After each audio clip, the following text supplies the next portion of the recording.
दोस्तों उम्मीद है सब ठीक ठाक खैरियत से हूंदा। अॼु तव्हांजे लाइ गुलाम हुसैन उमराणी जो एल्बम आहे 6 नंबर। ही एल्बम 2006 में रिलीज़ थियल है। एल्बम तमामु बहितरीन है, सुठो आहे, एॾो ख़ासि मशहूर भी कोन आहे। इहा भी तव्हांखे ॻाल्हि ॿुधाए छॾियां। हिन में जेके गीत आहिनि सुठा आहिनि, बहितरीन आहिनि, पर एल्बम एतिरो ख़ासि मशहूर न आहे। हिन एल्बमनि में तव्हांखे ॿुधायां न त मारवी प्रोडक्शन जा एल्बम जेके आया नी उहे तमामु बहितरीन हुया। उन्हनि में शाइरी भी भली हुई, मशहूर भी घणा उहे विया। सभ खां पहिरियों तव्हांखे ॿुधायां त गुलाम हुसैन उमराणी तमामु पुराणो फ़नकार आहे।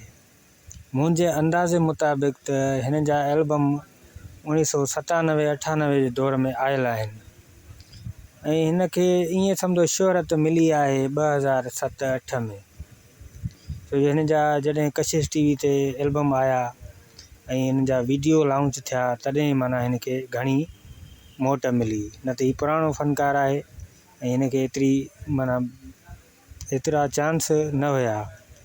हिन खे जीअं माना हिन जी मॉडलिंग शुरू कई वई त ही तमामु बहितरीन फ़नकार थी वियो माण्हुनि जी नज़र में अची वियो माण्हुनि खे वणणु शुरू थियो।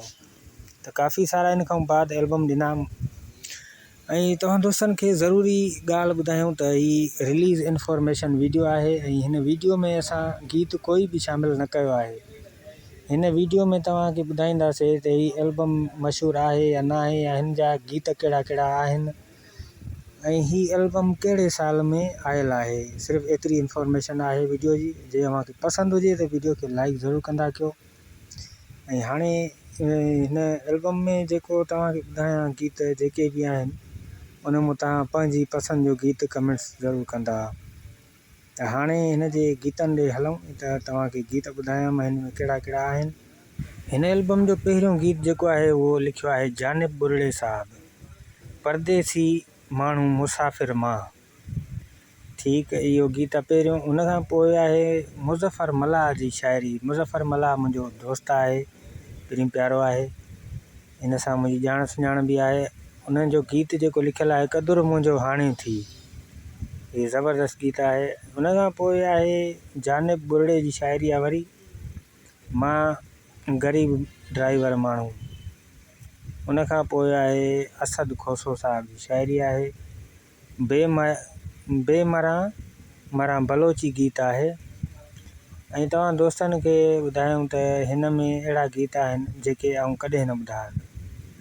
ॿुधल शइ जेका हूंदी आहे घणी मशहूर हूंदी आहे। उन खां पोइ ॿियो जेको गीत आहे हफ़ीज़ खोसे साहब जो, पूरा साल थी गया आया कोन जानी। इहो सिराइकी कलाम आहे। उन खां पोइ आहे वज़ीर उमराणी साहब जी शाइरी आहे, नओं सुहिणो फुरे थो दिलि खे। उन खां पोइ अनवर चांडियो जी साहब जी शाइरी आहे। अनवर चांडियो पुराणो शाइर आहे, पाड़े वारे माण्हू सां दिलि लॻी वई।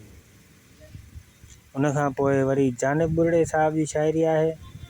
जानिब बुरड़े जा हिन एल्बम में 3 गीत आहिनि। मतिलबु त जानिब बुरड़ो तमामु भलो शाइर आहे।